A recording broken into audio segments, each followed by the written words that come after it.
Hey everybody. Oh, oops, my thing is messed up. Let me fix that. It's Tuesday afternoon. It's time for adventure prep. Ah! Sorry, my overlay's freaking out on me. Let me get this looking right.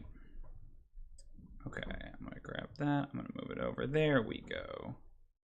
Okay, there's probably a little delay. Let me see if I can fix that. Sorry, everyone. Welcome. It's Tuesday. It's the adventure prep stream. How are y'all doing? I'm doing okay today. I had a really good game yesterday that I'm still kind of riding the high of, but I have now somewhat officially transitioned into panic about the next game. And that's just basically my life at this point, is that I get really nervous about a game. The game goes well. I feel good about it for a time, sometime between 1 hour and 24 hours. And then after that time, I start to get nervous again about the next game. So I have another game coming up on Thursday, and that's what we will be prepping today. And it is kind of a big deal, this game, because if it goes well, that will probably open up more games, but games of a special importance that I'm not necessarily allowed to talk about. But it's pretty cool, and it could turn into something big for me. So I want to make sure I knock this out of the park. Hey, Grant, thanks for coming. Let me know if you can see me and hear me okay. It's not too warm today, so hopefully my computer won't overheat, but we will see. Yeah, so basically what happened was I knew I was going to be doing this one shot at some point in the near future, but I just wasn't sure exactly when the date was going to happen. And then the players kind of aligned their schedules, and it just so happens to be a little sooner than I had prepped, like a little bit less than a week ago. I found out I have to do this. But I had enough other commitments between now and then that I was kind of scrambling to get those done. So my Curse of Strahd game launched yesterday. It went really well, but it just, the prep on that, because I sort of started with a dungeon, it took a lot longer than I had anticipated. And so I am behind, is maybe not accurate, but I'm a little bit pressed for time for the rest of my games this week. So I have a game on Thursday, and I have a game on Friday. The Friday game is more of the Waterdeep game, and I'm not too worried about that, because I feel like I have a pretty decent handle on where they're at or what's going on. But I have very little idea what I'm doing for Thursday's game. So that's what we're going to prep today. I have a rough summary of kind of just spitballing some ideas of what I wanted to do. But there's a lot of the details that still need to be filled in, and that's the stuff that I find always takes the longest. I can break a plot pretty quickly, but it's filling in all the meat, right, to make it feel like a fully fleshed out world. And like I said, it's kind of an audition for a bigger project, so I would really like to make sure that it's well done and colorful and fun. So the last thing I want to do is half-ass this. So let's talk about the summary. What we know about the group is that this is an established group. We're doing kind of like a one-off, sort of timey-wimey Christmas special-esque kind of an episode, right? For an established campaign where I think there are 4 players and 3 of them are bards. One of the characters was originally intended to be a guest, and now they are a regular, but they came in with a rogue. So we have 3 bards and a rogue, and it's just meant to be kind of like a one-off adventure to sort of test the group chemistry, right? This is an established group who's bringing me in as a new dungeon master, and I've never played with them before, and we kind of want to see how it goes. So my challenge then is to create an adventure that is thematic and feels like it works in their world and with their party, but can stand on its own and doesn't rely on the established lore or anything like that, which for the purposes of this stream is probably best, because the world, as far as I understand it, is relatively complicated. So my thought is the game hasn't really grappled with the idea of bards as performers too much. So I wanted to kind of introduce this, what's the most classic bard adventure you can do, especially if you have a group of bards in the party, and that's got to be the Battle of the Bards, right? You have to do kind of Scott Pilgrim, Battle of the Bands, garage band kind of a feel. There's some sort of a festival that is thrown by a small town, and troubadours and bards and musicians come in from all over to perform and compete and win some kind of a prize. And then of course shenanigans ensue as they are there. So yeah, I'll run you through the basic structure of the adventure as far as I see it. and then I want to kind of talk about maybe some specifics. Mainly kind of focus on the festival. I feel like I have a decent handle of the plot, but it's like the specifics of the festival and how it works and how to breathe some life into the kind of skeleton that I already have. So because it's a one shot, we're just gonna kind of drop the characters into the situation. I'm not gonna worry too much about how they got there. We're gonna start with them seeing the poster.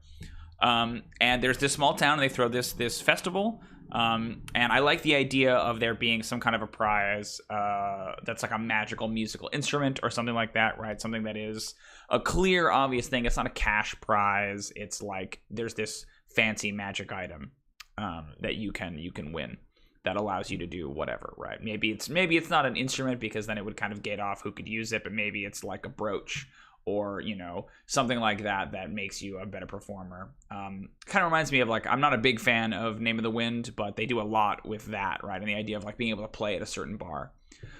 So while they go to the town and they presumably sign up, right? And I can even like bake that in, like the three of you are here to participate in this festival. And they sign up and they kind of get put into the thing. They interact with several of the other competitors, right? So there's a couple of NPCs that are also entering into that, and they can kind of rub elbows with them a little bit. You come up with a roster of like, these are the people that are going to perform, kind of like karaoke, right? Like, and maybe you do like an alternating thing where you start with an NPC to kind of show them like, all right, this is how mechanically it's going to work. And then a PC goes, and then an NPC, and then a PC, and then an NPC, and so on and so forth. Because we only have 3 Bard characters, it seems like then you will probably want to do 3, maybe 4 at the most Bard NPCs. So that way it's like NPC, PC, NPC, PC, NPC, PC, blah, blah, blah, blah, right? So then you kind of swap between these two things. They have the festival that they can kind of walk around and explore and interact with. And so I want to kind of flesh that out and give them almost kind of sandboxy things to interact with. But then one by one, at like various intervals, they are called up on stage to perform. And I like the idea of like a little skill challenge where they have to succeed, have to make 3 checks, and they have to get more successes than failures, or something simple like that. But they can only use like performance once. So like how good your performance is one element of it, but there are other elements to it, right? Is acrobatics a performance? An element of it, right? Is intimidation a performance? Like you're trying to kind of like show them how fearsome you are. I like the idea of saying performance is important, but it is not the entire package here, right? But then the kind of plot begins when maybe if they see an NPC go up first, something kind of goes wrong with the NPC's performance, right? It looks like, maybe I kind of convey it as they just sort of like botch a roll and they kind of embarrassingly flub, like a string breaks or they lose their voice or, something like this, kind of like a Phantom of the Opera style goof. And hopefully the characters kind of write it off. The person is sort of like embarrassed and leaves the stage. And then when one of the PCs goes up, something happens to them too, right? There's some kind of an exterior or an external force that is kind of manipulating their performance. My thinking was that if one of those checks is performance-based in the skill challenge, you give them disadvantage on that performance check, right? Like then you can feel that like something, like almost like bad luck is kind of clinging to the performer, right?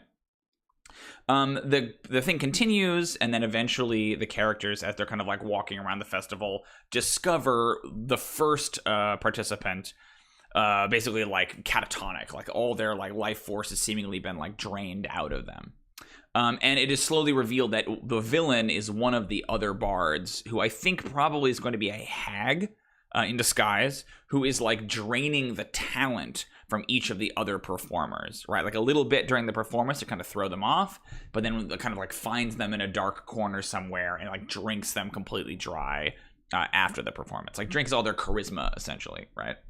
And then sort of gives it to themselves. And then when they eventually get on stage, they are this like shining, brilliant example. I might even have them kind of like enthrall the people of the town, right? Like and get them to do their bidding or do whatever, right? Like it's an attempt to like make their performance so like mind-boggling that they can kind of ensorcel the town for whatever their nefarious end is.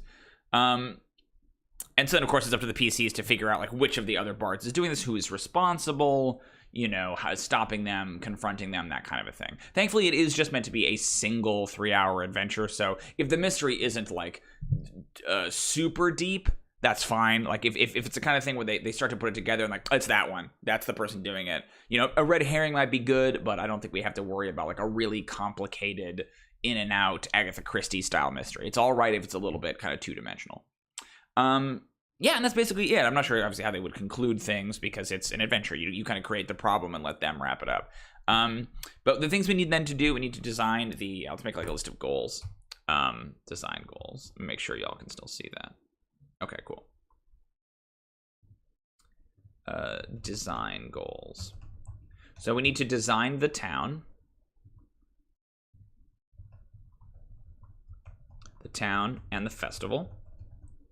We need to design the mechanics of the challenge. I think we kind of have a good sense. Like, I think even just talking about it right now, I kind of like what we were discussing. The notion of like the sort of mini skill challenge. We need to design the other competitors. I had a few ideas for that, which we'll talk about. And then we need to kind of like design the villain. And then I can go and I can write the scenes such as they are, right? Like these are kind of plot events that I can drop in whenever is sort of convenient. Yeah, okay, cool. Let's maybe save. I'm trying to decide which one we should start with. Let's start with the mechanics of the challenge because that's the thing we kind of have the most understood. And then maybe from there we'll go to competitors or villain, and then we can go back to the town. Yeah, I think that makes sense. So the mechanics of the challenge.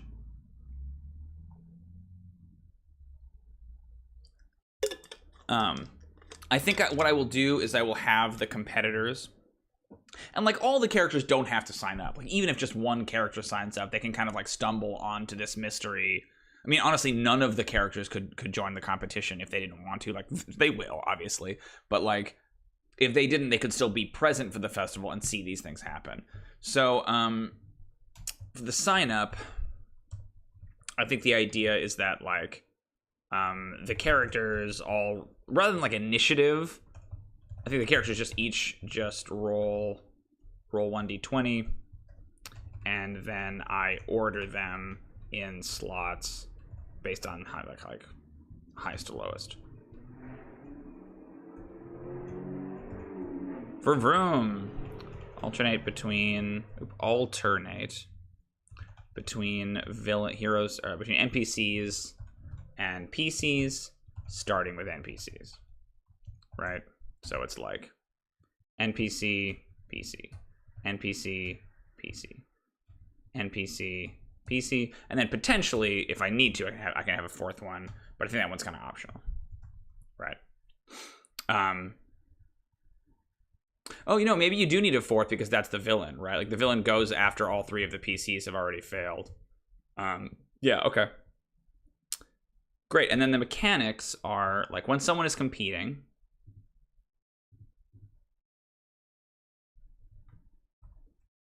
Oops. Whoops. That's a little Futurama joke for you there. Okay. Mechanics. When to win their to compete, the characters must, yeah, like what is the mechanical, what is the in-world justification for like their scores, right? I kind of like the idea of there being sort of like judges, because I think judges might give them a kind of a red herring as to who could be responsible for this, right? Like if we make like a mean kind of like Ratatouille food critic style judge, then that might seem like, okay, these judges are sabotaging, right? Like must impress the judges on a I like the idea of like taking their scores, like doing it in kind of like Olympics style, right? So if let's say that, my bard gets up there and I'm just gonna roll do I have a die? I thought I did somewhere. I'll just roll it on my dice roller.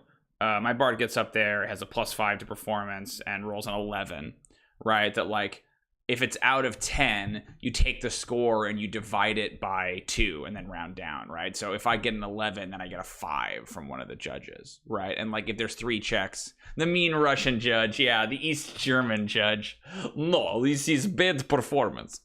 Right, so then it's like, one of the judges gives you a 5, and one of the judges, gives you a 12, if you get a 12 or whatever. But if 10 is the highest, right? If it's out of 10, you just take the score that they get and you divide it by 2. So if you get like a 2, if you really just bomb one of them, then you get a 1 from one of the judges on something. It's a little bit like crude, but I think that could work. So to compete, the characters must complete a skill challenge. They make 3 skill checks with no DCs, right? Because then you can compare them. You can say like, okay, NPC 1, right, got like a 6, an 8, and a 4. Okay, and then PC 1 got like a 7, and a 9. So PC 1 obviously beat NPC 1. You know what I mean? Like it's kind of easy to, you can add them up and compare their numbers. They make 3 skill checks with no DCs. Instead, divide the checks total by 2, and that determines the score one of the 3 judges gives the competitor. One of the checks must be performance, but it's up to the characters what the other 2 checks are. They're free to use anything they're trained in and that they can justify. So like I could even see like persuasion as like banter, right? Like you're kind of telling jokes and being fun, right? Like it's still charisma based, but I could even see there being like certain skills that would kind of disqualify other ones. So if you get up there and you do like performance, obviously, but then like persuasion to kind of like banter with the crowd and have like a seem kind of likable, you can't then do intimidation, right? I could see like you could do like a cover band thing where you could be all hinged around deception. Like you go up there and you try to act like another famous bard, right? And the joke is that maybe you're like a drag queen or something like that, right? Like I think you could get something fun out of what other skills do you use, right? I could see like a character who's strong, goes up there and is like bench pressing a huge boulder like while they're still singing. It's kind of like America's Got Talent or whatever. There's like a talent component to it. But then the sabotage is that during this challenge, the character always has disadvantage on their performance check.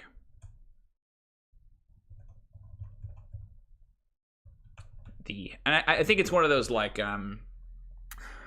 makes me think of like I think it's the first Harry Potter book / movie where Professor Quirrell is like hexing Harry's broom, right? Like someone in the crowd is doing something and it's like about trying to discern who, but it's actually somebody like backstage. They're not in the crowd. So you don't really talk about backstage, but you when it's happening, it's like you're scanning in the crowd trying to see what's happening. You're getting these like frowns from the judges, right? But it's actually happening like behind the facade. Is draining their talent. And maybe they have like a I feel like whenever I design adventures or even like play D&D, I'm constantly making pop culture references all the time to kind of like find touchstones. You know what I mean? Oh, it's like this, or like you use your Terminator vision and you see that, or it's like, oh, it's like a blank, racing to the arc kind of a thing. I'll also use the phrase type shit a lot. So it'll be like, oh yeah, that's some like Indiana Jones type shit, right? I don't know where that came from, but that's in my vernacular now. But my thought was that it's like she's got some item that's maybe similar to Ursula in Little Mermaid, right? Like something that can like pull the talent out that she's storing it in. Hags traditionally have like a lot of items, soul bags and heart stones and things like that. So it could be one of those that we kind of reflavor, right? Great. And then you just like compare after the competition. You compare them after the competition. compare the scores to determine the victor. Yeah. Okay, cool. Yeah, I think that makes sense, right? And I like, again, like encouraging them to be creative with their skills. Let me scroll that down. Sorry, y'all. There you go. Yeah, again, we have this tiny little thing, so let me know if you can't see it. Okay, so let's design the villain then, I think. Here, let me reposition this for y'all. Okay, so I know that it's a hag. I'm gonna get my my monster manual real quick. I'm gonna look at which hag I want to do. I'll be back in 1 second.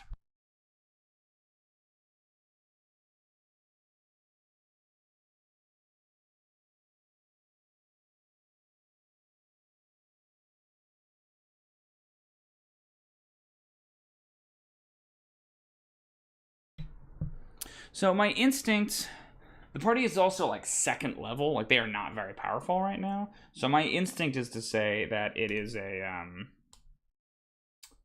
well, obviously I do a lot of night hags, but I feel like the other two kinds of hags don't get a lot of play. I kind of want to do a green hag.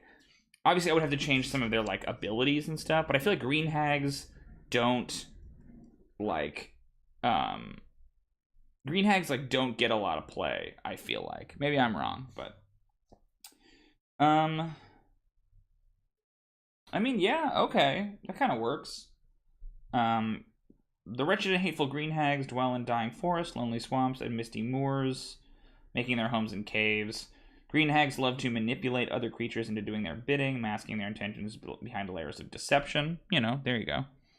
They lure victims to them by mimicking voices, calling out for help, or drive unwanted visitors away by imitating the cries of fierce beasts.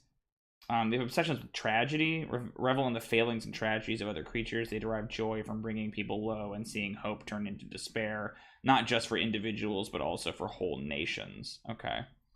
They have mimicry, they have illusory appearance, and they have invisible passing. They have minor illusion and vicious mockery. I might kind of up some of their like bag in terms of what kinds of like illusory powers they have, you know. Okay. I'm just looking at the night hag and the sea hag.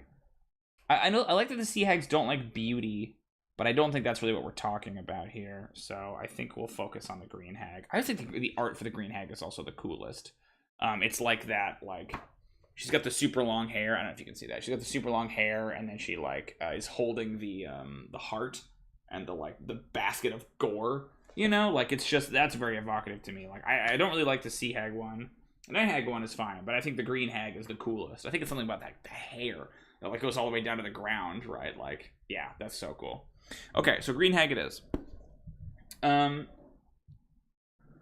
She's gonna have like a cool hag name, you know. You could either do kind of like the folkloric, like Jenny Greenteeth thing, or you know, like Morgantha or whatever, you know, like something along those lines. So she is a green hag. Oh, was it like a Grinch thing? Yeah, what if it's like her whole thing is that like the town is too noisy? Right, like she hates this festival, she hates it. And so what she's gonna do is she's gonna come in. I mean, like it's so kind of super cartoonish. Oh hey, what's up, David? It's kind of super cartoonish, but I love the idea of like a Grinchy, like really base motivation that like she hates music. You know, she's this fey creature, and it's like the sound of it like drives her nuts, and she lives like nearby, and it's just like purely like my neighbors are too noisy, and I need to like quiet them down. Like that as a villain, I think is kind of interesting. Yeah. Okay, cool. Green hag, Grinch-like figure. See, this is me about pop culture references, right? Like I'm constantly making them. Okay, Grinch-like figure. She hates the festival. It makes too much noise, and she wants to finally put a stop to it once and for all. So my idea was that her disguise is that she disguised herself as a child, right? You do kind of like a stage mom thing where like she is a little girl who's there, and like, you know, almost like a Shirley Temple. you know, like the curls and like the wide eyes, and she has this very, I'm just excuse me, oof, let me get a tissue for that. But she has this very like wide-eyed innocent thing, you know, that might make her seem kind of immediately suspicious. But I think that's like, I like the confluence of like this very youthful guise with this sort of older creature. I'm gonna sneeze again. Excuse me. Oh my gosh. So I think she appears as a young girl. Like, I can't decide like how much, again, like a Cindy Lou Who thing, right? I can't decide like how much to push the kind of like ludicrousness of it, because it is kind of a silly one-off, like it's a battle of the bands.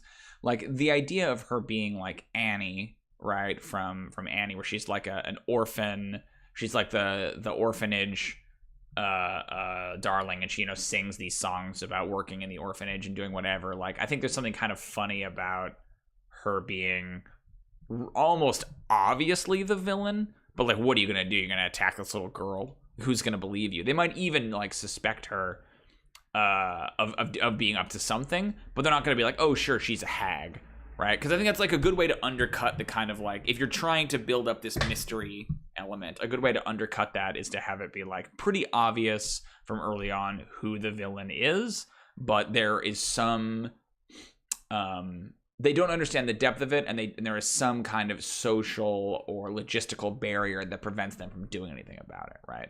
So they might suspect like, oh, this little girl is cheating, or oh, this little girl is a brat, but they're probably not going to assume that this little girl is a green hag who's trying to like drink all the talent of the town so that way she can like shut them up for good. You know what I mean? And so I think kind of ratcheting up like from the orphanage,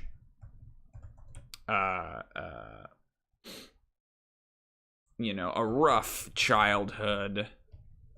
All she wants is to win the festival and be the prince. You know, there's some term like the spring princess or whatever. Yeah. I think I like the idea of the judge being really suspicious too, doing kind of like a Snape thing with a judge, like just like a cold, horrible, like even maybe like an old. Oh, I love the idea of like, what if we do like a fake out with a hag? What if there's like, yeah, it could be a noble, but I wonder if you do like an old granny, like an old mean spinster lady, like an old music teacher or something, right? Like a retired bard who lives in the town, and she's one of the judges, and she's like, man, like very like, you know, taking notes about and like very critical of everyone's performance. Like she obviously seems like the villain, but it's actually this child, right? Like it's kind of this hag fake out. I think is kind of interesting. That's just like a mean old woman, but the actual villain is this little girl. Okay, so let's definitely do like a design the judges as well, because that seems important. But I like that notion of saying, and yeah, I think David, I think she can be a noble, right? She's this like retired, famous musician who has settled into this town, and that's like maybe like, oh, what if like the festival is like centered around her, right? Like she was this famous bard that settled here and made this town, and now like a lot of the industry of the town is around this festival that's kind of devoted to her. You know, maybe there was like some event that she like sang a dragon to sleep, or, you know, protected the town from whatever with music, and so now they like always try to crown the new, you know, whatever, queen of song and beauty, or whatever the thing is, you know. Yeah, totally. That's exactly the touchdown we were doing earlier, David. Yeah, it's like the Ratatouille villain. Is that Peter O'Toole? It's somebody like that. I think it's Peter O'Toole who plays the villain. I could be wrong, but I believe it's some like old classic British actor. Okay, so she appears as a young girl from the orphanage, a rough childhood. All she wants is to win the festival and be the spring princess or whatever. Yeah, cool. Yeah, and I like that too, David, if you're going with the Ratatouille idea that like the judge has like this soft spot, right? That like if you do, you know, score a 20, like above a 20 for that judge, then like if you roll above a 20 on your check or whatever, then like their heart melts, you know? Like I think that's cool. Like give them like this fierce exterior, but if you can get through that, then there's this little nugget of sweetness on the inside. I think that's totally the right note. Okay. So her plan is to sabotage the other competitors. Can you also see that? Okay, there we go. It is Peter Tool. I knew it. I knew it. Competitors. And sabotage the other competitors by draining bits of their talent during the competition. And then stealing that talent. And then draining them of their talent, right? So let's do stealing bits of their talent first. So it's just like a little, just like she's sort of picking their talent pocket, if you will, right? Just enough that way they're kind of thrown off in the middle of their performance, and then afterwards finding and draining them of their cornering them and drinking their talent.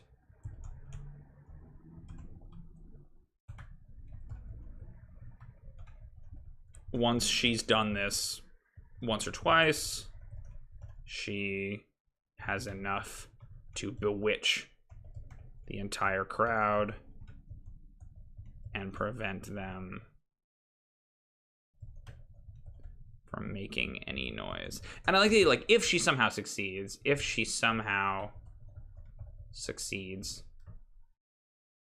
she simply fades into the woods back to her cave. Right? It's just about shutting them up. I think that's really funny. Okay, cool. That feels pretty good to me. I should think of a name for her, but she'll need two names, right? She'll need both her name and the little girl's name. So let's talk about the judges really quick while we're talking about all of this. So we know we have the music, the famous bard, kind of like the founder of the town a little bit, right? Town founder. I think that the town existed before she got there, but she kind of revitalized it. You know what I mean? Yeah, energy for a mass suggestion ritual. That's totally what it is. Yep, or a gesh. A mass suggestion ritual. And it's her performance, right? She sings some cute little... Ooh, silence is cool. Yeah. A huge silence spell. But yeah, she needs their attention, and she needs their adoration. She's a fey creature, so the more belief that people have in her, the more power she has. Yeah, I love the idea of actual silence, because then the bards can't do anything about it. If she starts to sing and it creates silence, but it's a huge silence spell that affects everyone but her. So she can still sing and cast spells and stuff, but no one else can. Right? She's the only one who's allowed to make noise. Oh, that's really cool. That's so good, David. Nice job. Okay, so let's talk about these judges. Famous bard, town founder, statue of her in the square. Old and cantankerous. Very hypercritical of all performances. The applause, yeah. He's a fairy, right? Hypercritical of all performances and music. I think she's very again, I'm thinking of Ratatouille, very tight knit, right? The tight bun and the collar that goes up to her chin. It's this very strict, Victorian governess kind of energy, right? Strict and straight laced, and I think she's an opera singer, and sort of erect. Yet beneath the cold, prickly exterior lies a soft and gushy heart for music. Other than it's underlying gushy, this isn't a word, right? I guess it's gushy, but I like gushy. A gushy heart for music. Yeah, okay. I like that. Sort of the red herring villain, right? Potentially a red herring for the villain. Okay. Who are these other two judges? Because there's three, right? It's because they make 3 checks.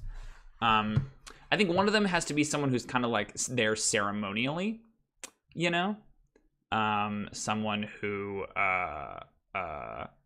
like is the mayor or something like that, right? And like has kind of the opposite energy. Again, more pop culture references, but think like I feel like that episode of Next Gen, right? I've never seen it, but everyone references it. The one about like Shaka when the walls fell. Like I feel like whenever I'm brainstorming or even playing D&D, I'm always just like making references, right? Like Aladdin on his carpet and like, you know, things like that. So Drake disapproves, Drake approves. I think, yeah, they're sort of like the Ghost of Christmas Present. You know, like a big, like, ebullient, like, happy, like, I think male, like, ha-ha, like, kind of, they like everyone's performance. They're, like, really easy to please, you know, that kind of a thing. So, like, what you could do is you could do a thing where the person's highest score is always this guy, and the person's lowest score is always the famous bard, right? When they're rolling it. Yeah, so, like, the mayor of the town, a laughing, cheerful, ebullient man. He claps and cries and is full of feelings and so happy to celebrate the festival. A big, soft himbo. You know, like this just kind of like enormous, like laughing, big booming laugh, stands, like always gives a standing ovation. A standing ovation. You know, like he has like, this guy just wants you to do well, super supportive. He's happy about all the business and stuff that comes into the village as a result of the festival. You know, I again, like still kind of thinking Christmas Present, but like, especially if we're doing kind of like a springtime thing. I love the idea of like a flower garland that he wears. You know, it's like something kids are supposed to wear, you know, meant for children to wear. But he wears it anyway because he's a big kid. Yeah, I like that. Then we need kind of like who's the third judge? Who's the neutral judge? If one of them is very vocal and one of them is very like meh, like straight laced, what's the kind of, how do you split that difference? What's like a different flavor?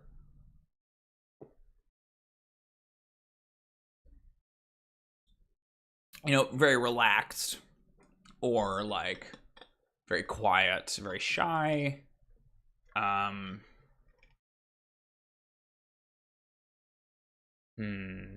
Or it's like a shot out of left field. It's like a judge that has no,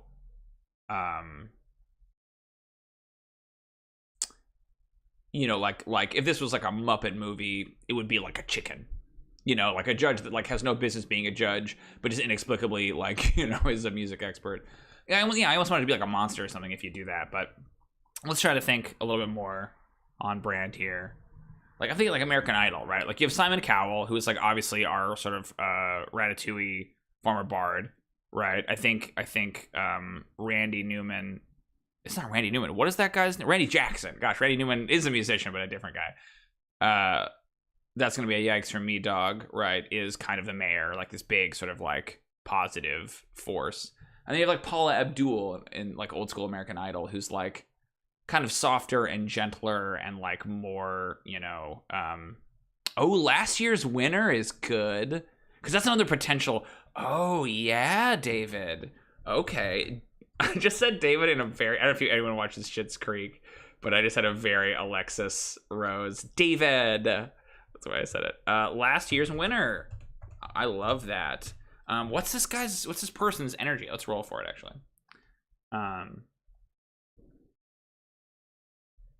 Male, okay. Yeah, what's the energy like? So let's talk about these competitors maybe, because we don't want to have them like step on each other. What if it's like it's like a lounge singer type, you know, like kind of like a smarmy. What if their thing is that they're like trying to hit on everybody all the time?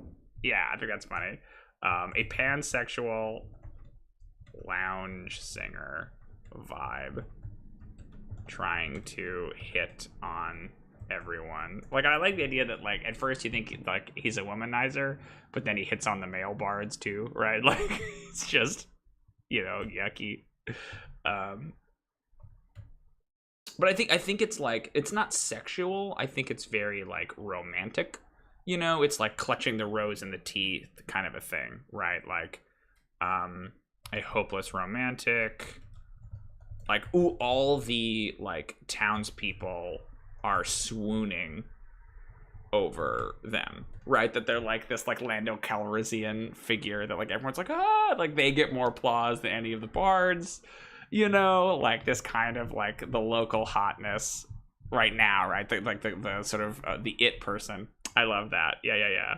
That's cool. Like dark hair and like thin mustache, you know, and like definitely a cape.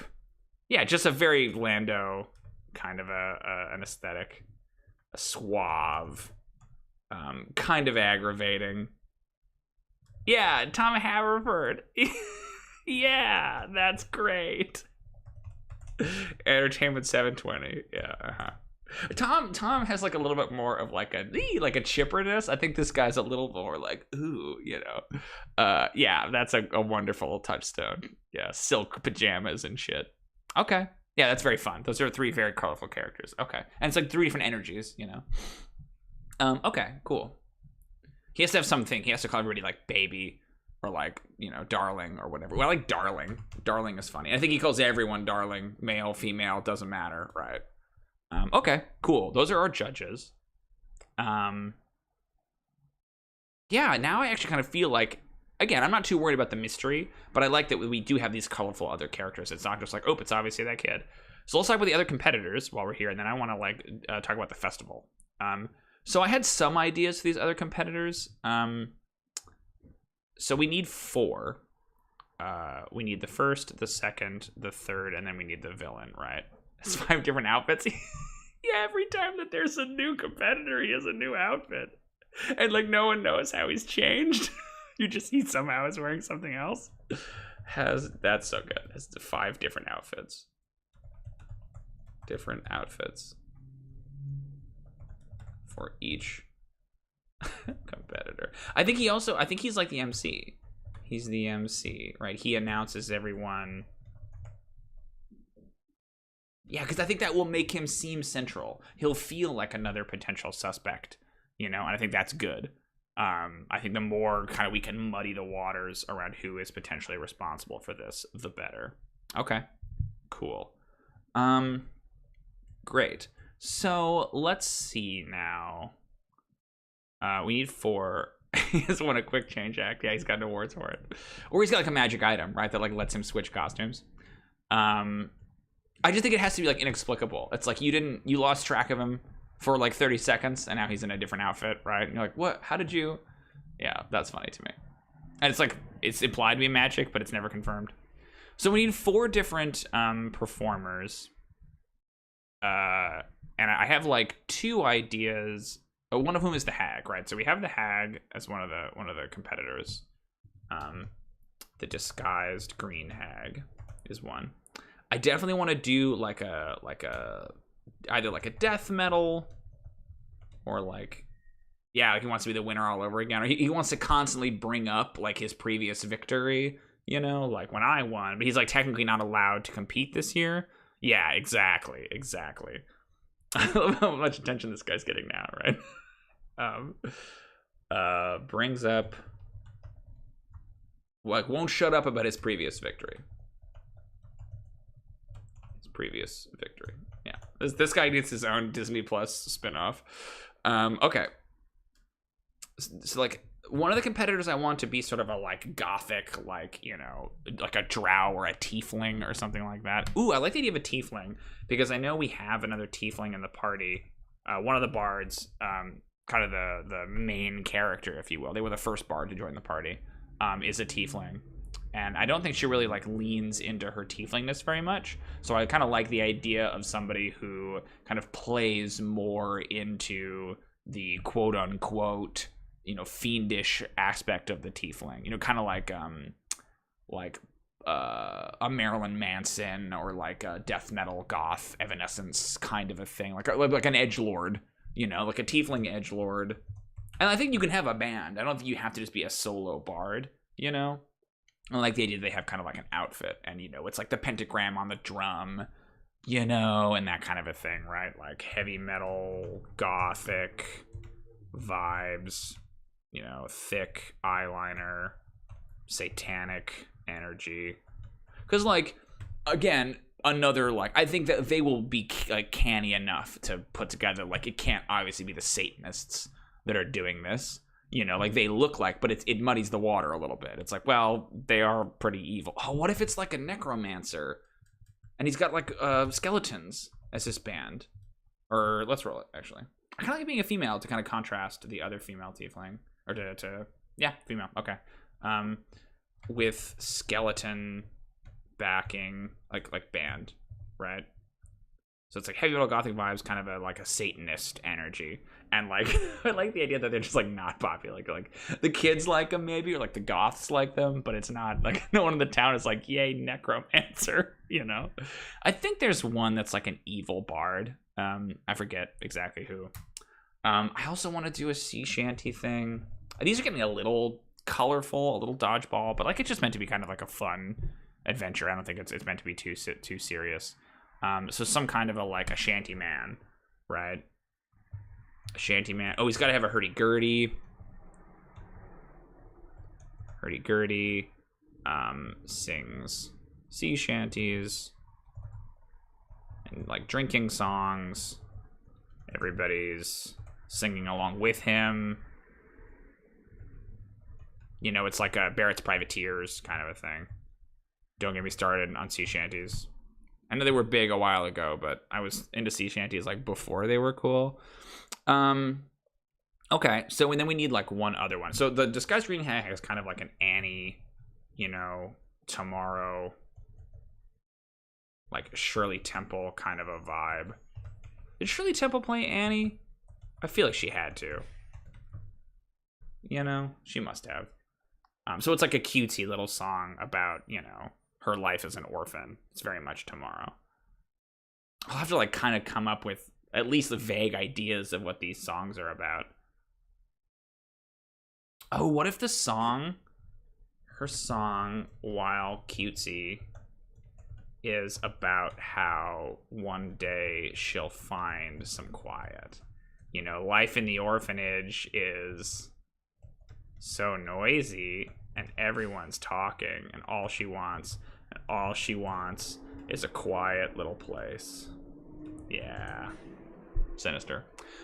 So who do we have for our fourth kind of a musician? So the bards, we have the main character Vox is like a kind of your bog standard bard, and then there's like a kind of a dainty noble bard, like a troubadour, and then we have like a barbarian who's, I think, like a drummer or a skald, you know? So, like, we have kind of the death metal thing, and we have sort of a pirate thing, and then we have like this kind of musical theater, like, little girl thing.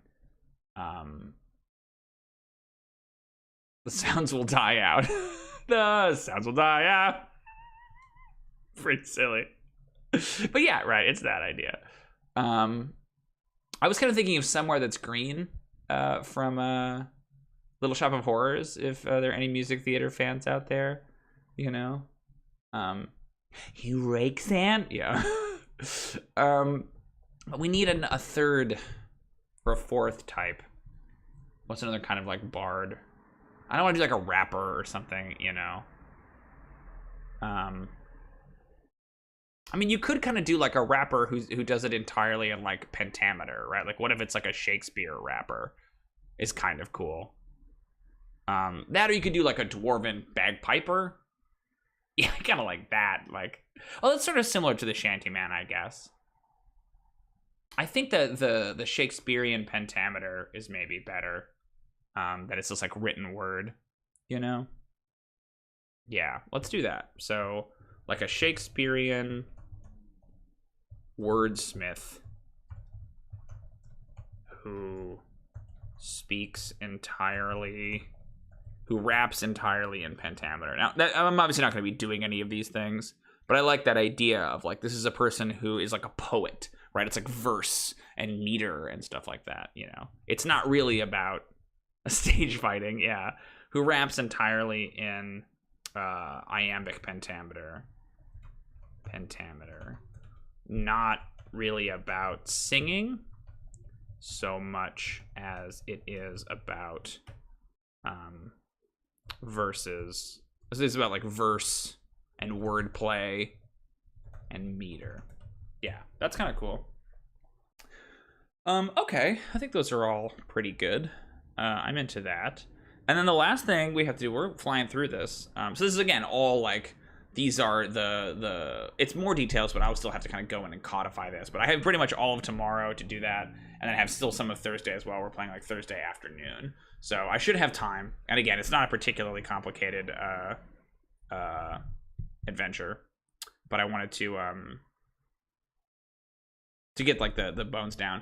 So the last thing, I think this one will probably take the longest, is I want to flesh out this festival. I want to come up with like the history of it, and maybe its name, and like how it's celebrated, like some customs and some folk ways, and then like I'd love to come up with things that the characters can do at the festival, right, that are maybe related to the singing competition, but not necessarily. We kind of need to fill like some empty space in between these performances, because I don't just want it to be like one performer gets up and then another. Like there's definitely at least one character in the party who is not a performer at all. So I want to make sure that there's like other things to engage with. They don't have to be particularly like deep things, because again, we only have 3 hours and there's a lot to get through. And I think the conceit is that the performance is going on. There aren't gaps in the performances themselves, but the party doesn't have to engage with all of them. You know what I mean? And they might not all sign up, so that could kind of change things. So let's talk about the history. Let's talk about the like customs, and then let's talk about like what are some things in the festival the party could do. Ooh, that's pretty good. Yeah, what if we do a thing that's like about a witch? Okay, so let's come up with the town first. But I love that idea, David. Like things that would aggravate her. I hate it. Okay, so the town. So we know that it was like a small, unimportant town that was sort of given importance due to a historical event that happened here. So I think it's kind of like those frontier towns that like used to be ghost towns or whatever, that used to be like boom towns and now are kind of like tourist traps. Like I don't think that the town itself has like a big commodity that it gives away. It's not like economically or strategically or politically important. It sort of is like a historical oddity. And I think it's something to do with this festival. It's kind of, I think it, even in and of itself, it's kind of a boom town in the sense that like, the week before, it's like We Fest or something. I don't know if you know what We Fest is, or like the Warped Tour, or like Woodstock. It's like there's a music festival here that is known in the area, but the rest of the year, no one really cares about it, right? So what is this event? We wanted to tie it to this previous bard who like founded the town.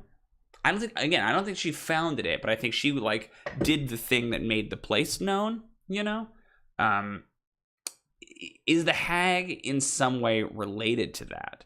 Like, did she, you want to make it really obvious, like she drove the hag out,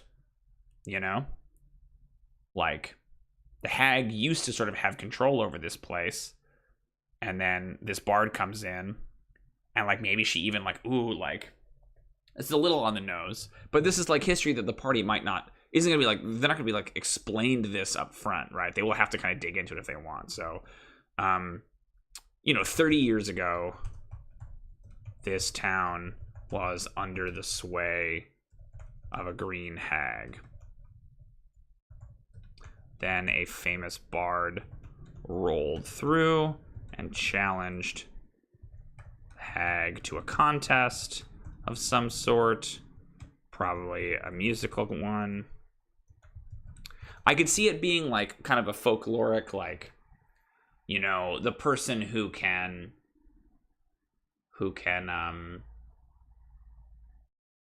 that old fable about the sun and the storm cloud, like competing to see who can get the man to take off his jacket. And the storm cloud is like, oh, I'll do it, and like blows and rains and tries to like whoosh, like blast it off of him. And the guy just like tightens the jacket around him, whereas the sun like just like makes the clouds go away and like warms him up, and then he takes it off voluntarily, right? Kind of like a honey thing. I like more flies with honey thing. I like the idea of it being something like that like she challenged the hag to say like, whoever can move this boulder, if I move this boulder, then you have to leave. But if you move the boulder, then whatever happens, you get my soul. You get to eat me, whatever the thing is. And the hag, tries to move the boulder or does whatever she does, and it doesn't work. And then the bard like sings to the boulder, and the boulder rolls away. So it's like very folkloric and like probably not true exactly, but something like that, like kind of a fairy contest, something that feels kind of fabulistic, a contest of some sort. If I can do this, you'll leave. If I can't, you'll, kind of like, again, like a riddle contest. I mean, a riddle contest actually isn't bad, but I like the idea that it is in some way related to music. Like, I like the idea of giving the hag like a reason that she hates this festival, and she hates music, and she hates, the joy that is brought by music. I mean, it could be like, could it be about making people cry? Or something? Because that's kind of that same thing with the cloud. But I feel like it needs to be something visual that we can see. Like the notion of a boulder and the idea of like singing to a boulder, or you know what I mean? Like something along those lines where it's like big and like anyone could see how impossible that is. It's almost like Paul Bunyan-y, Grand Canyon kind of tall tale. I don't know what it is. We can think about it, but I like the notion of that, of like there was some kind of a challenge, this folkloric thing, and the bard wins because she's some high-level bard and has some spell or whatever, right, that like lets her do it that the hag doesn't have. And the hag, because she's a fae, she has to kind of like obey the rules and slinks off into the forest and kind of stews there like the Grinch for however many years. And then they like the people who've now been liberated from the hag like celebrate this tale, and they had this festival that's every year, and so it's called like Witch's End or Witch's Dead or whatever. It's like you say, David, it's like very explicitly offensive to her. It does kind of make the characters think they should be looking for a hag, I guess, is the problem, right? And if this old woman is the bard, then because she gathered her friends with song. Yeah. If I can do this, you'll leave. If I can't, the first one, like if I can move the boulder, you'll leave. If you can move the boulder,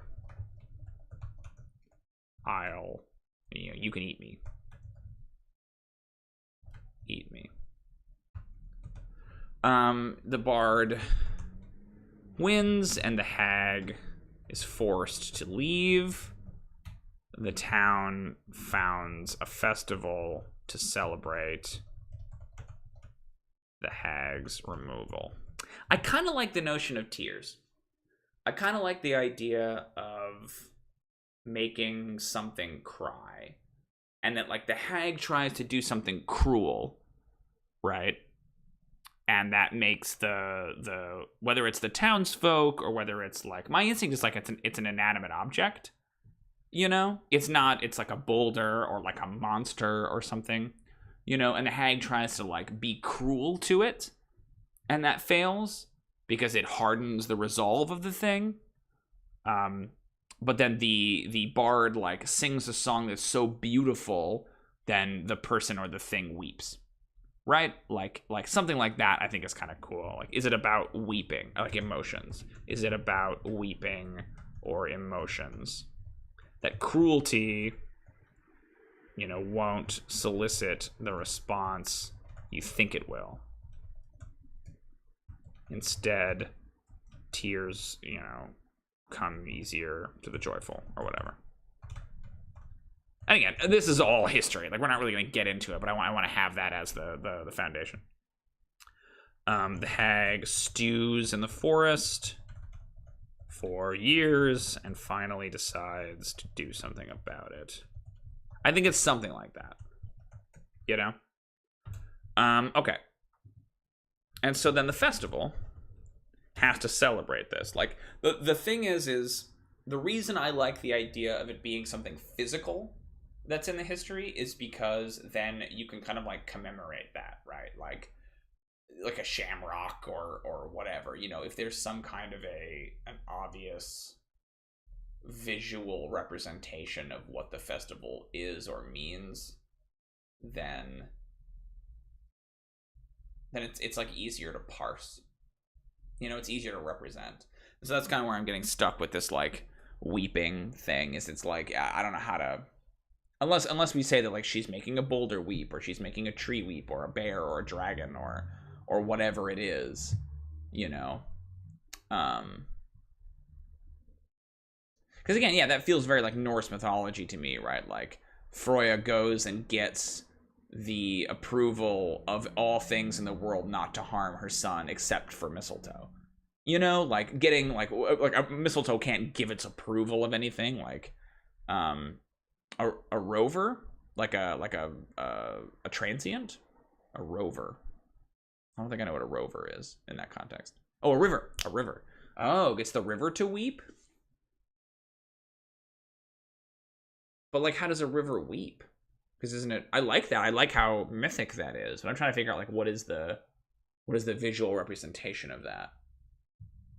Because it could be, again, yeah, so it's like a geographical thing, like a river or a rock or a tree. It's a creature, you know, like a bear or a troll. Ooh, the Tearshed River's really good. Or Tears Head? Yeah, I like that. I like that name a lot. That's cool. I'm trying to figure out like how the myth works. Well, what if it's like, yeah, what if the river was cried by the people, allegedly? You know what I mean? Like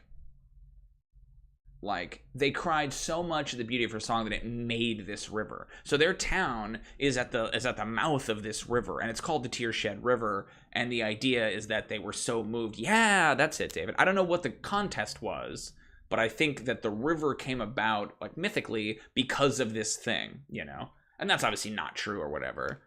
Yeah, exactly, David. Exactly. The mountain, the hill, the stone. I kind of like a stone. I kind of think like a big boulder.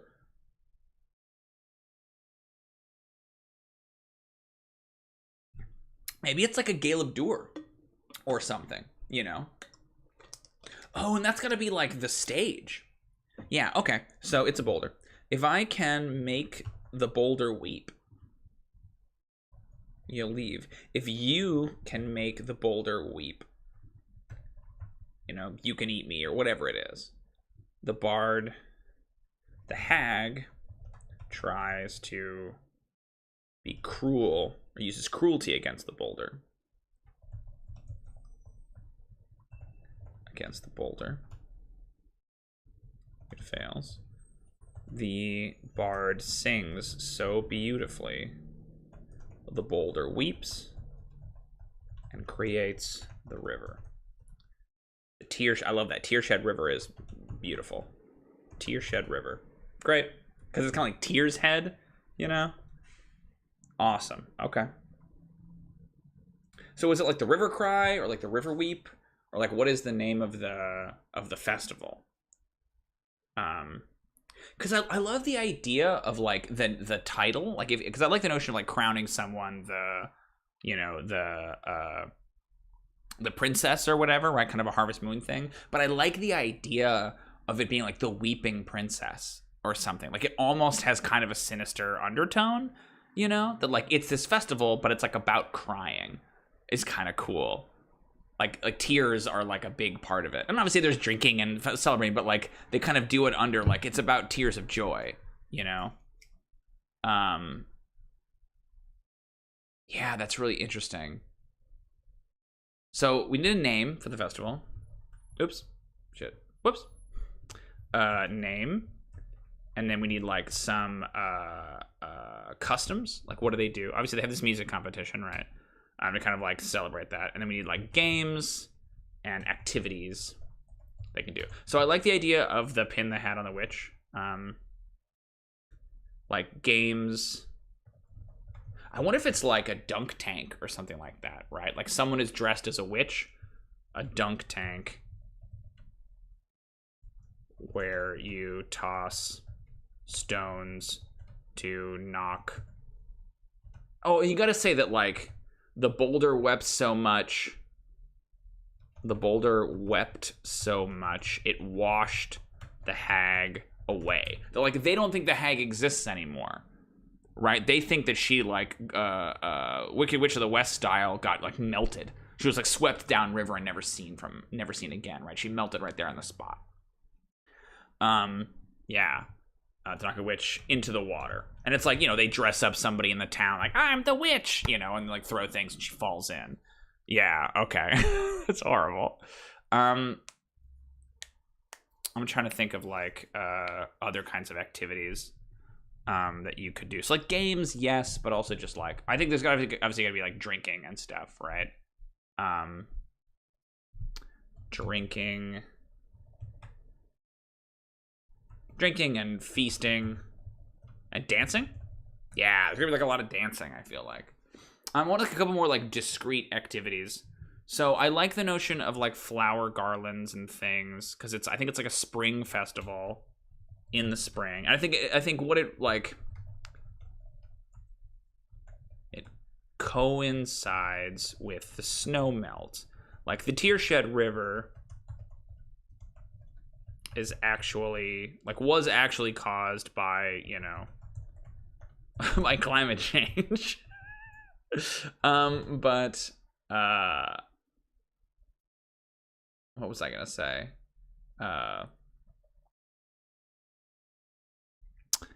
Words. But the story is that the story is more mythic, right? More mythic than that. So it is in the spring, right? It's like a spring festival. I like the idea of like flower garlands, and it has kind of a like a May Day sort of a feel, right? Like May Day flower garlands, like bees and nectar. You know, it's like kind of the winter is over, the snow is melting. And I think, again, you do that kind of Roman thing where, like, there was a holiday here that they celebrated before. It was much more like Ostara or whatever, right?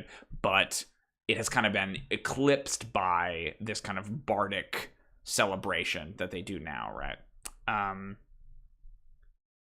like the idea of stones being involved in some way, right? I think there's, like, a drink called like Rock Tears or something like that, or like Weep Rock, and it's like a beer with a stone in it.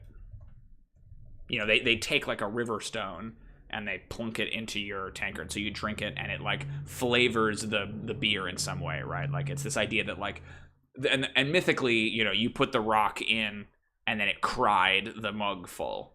You know, it's something like that. Stone tears.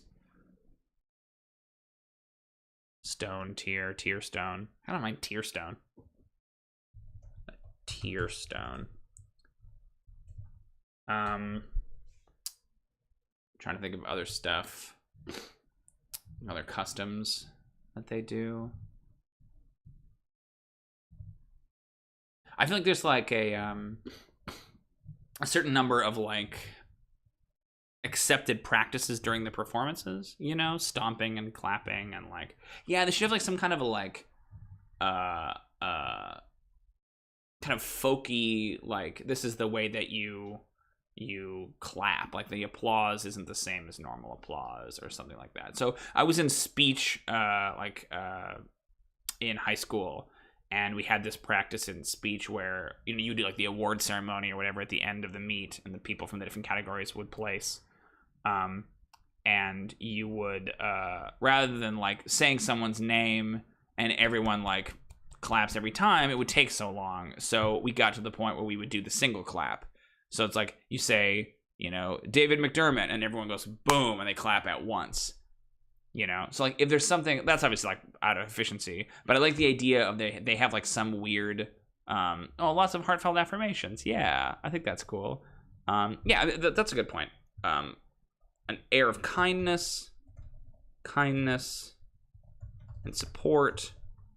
Everyone is happy and cheerful and reaffirms how important people are in their lives. You know, it's this like moment to like appreciate and support your friends.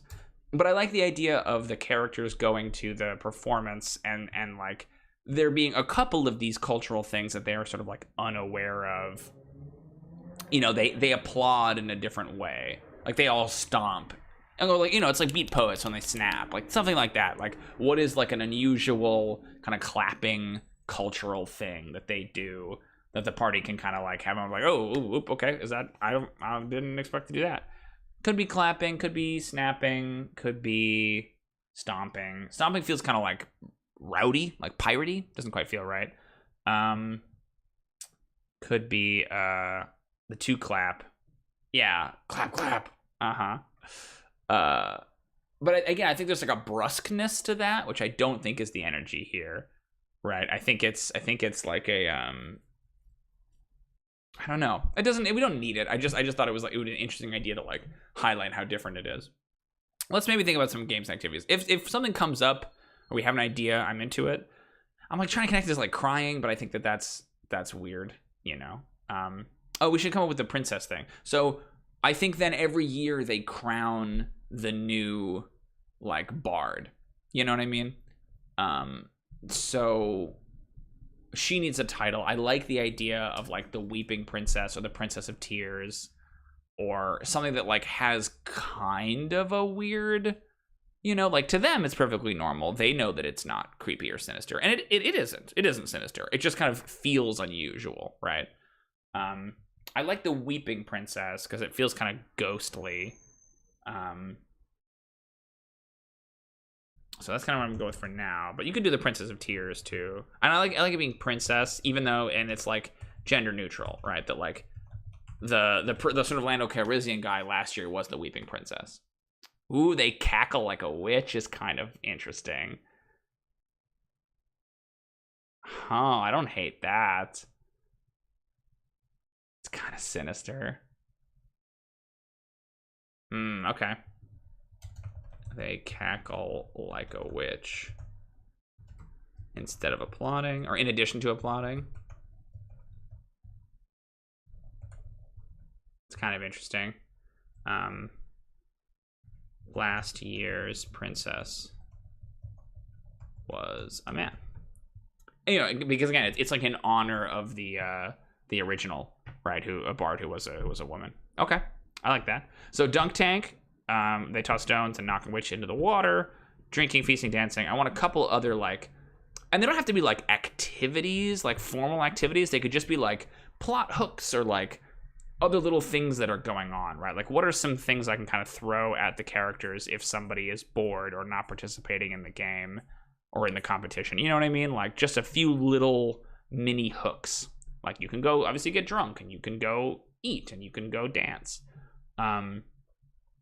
But I'm trying to think of the other option is if it's sorry, I had a thought there, Barbosa. Maybe instead of cackling, what if it's like utter silence? Like they don't clap. Because the point is that like they were sort of trapped in silence before. You know, like if the hag wants to return things to the way they used to be, maybe the point is that like you don't clap. Because it's kind of like honoring, you know, the way that they used to live in this silence. And so there's like a huge explosion of clapping normally when the person wins. But until they win, everyone is kind of sort of playing along like, oh, we can't clap, we can't laugh during the performance. I kind of think that's it, right? Like they're completely silent. So what's cool about that is that like then it's not like the players might clap afterwards, like, oh yay, and then like, oh, no one else is clapping. Oh, what's weird? Why is no one clapping? It highlights their like social faux pas instead of like it's just kind of getting lost in the mix, right? They're completely silent after each performance, sort of playing the part of the ensorcelled village. Ooh, yeah, the Babbling River, that's cool. Ensorcelled village.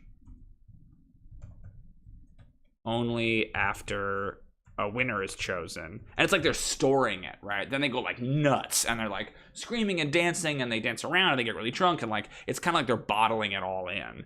Only after a winner is chosen do they clap and they go absolutely apeshit. But then what's cool is that like in the process, then they will I can't talk. In the process, they won't because the hag will cast her spell. So there should be like a big explosion of applause, but because she has worked her magic, it's silent again. And the party might not notice right away, but they'll notice that like they can't speak and like there's no other noises either. The river goes quiet, you know, all of those things. Yeah, that's cool. Okay. So let's come up with, and again, when I say games and activities, it can be hooks too. Like, what are some other like little plot things we could throw at the characters? I just always like to have kind of a B plot in my back pocket. So I think we can have like the Lothario character, the judge, appear and make romantic overtures at a character, right? That's a thing you can do.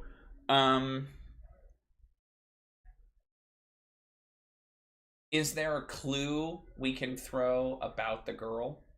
You know, about the little kid?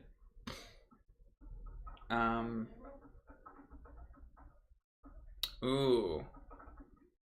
So like kind of a red herring. David says, for a hook, someone wants you to sabotage someone's performance. Yeah, so it's almost like a different person is also kind of trying to sabotage, right?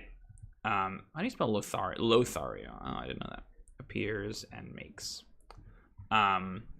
Yeah, that could be interesting. I'm trying to think of who.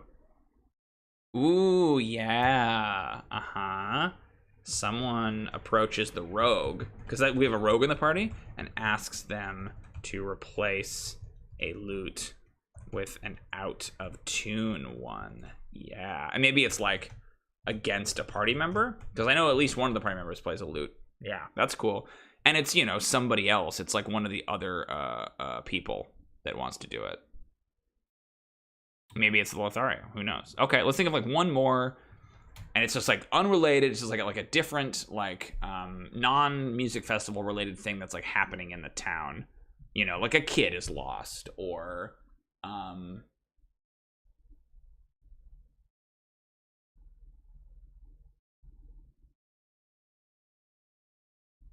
yeah, is there a way to tie it into the hag? Is there a way to do a thing with like a missing child? You know?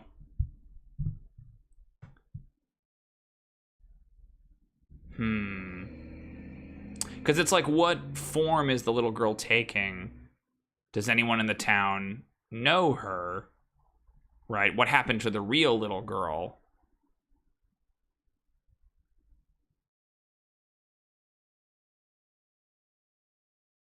Yeah, I'm trying to think of like a way to hook those in. Because there's the river too, you know? You could do a thing with like a kid playing by the river or a kid who went into the woods.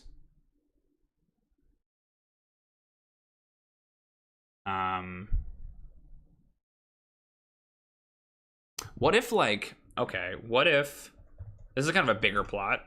Yeah, that is definitely obvious. What if someone, and this is like, again, this isn't something we have to do, but it's like if I feel like it's stagnating, right? Like a good way to kind of put them on a track and send them somewhere else. Like a group of orphans are conspiring. If confronted,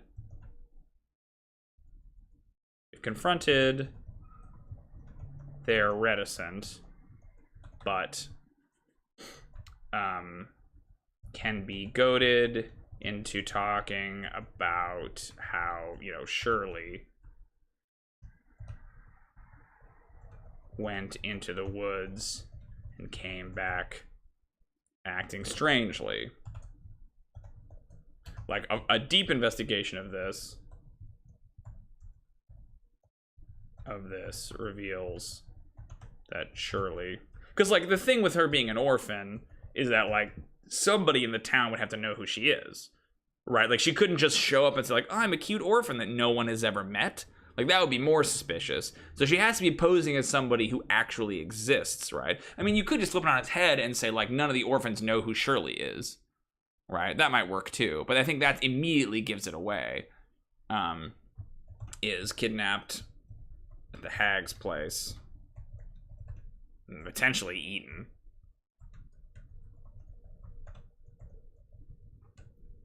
And this surely is an imposter.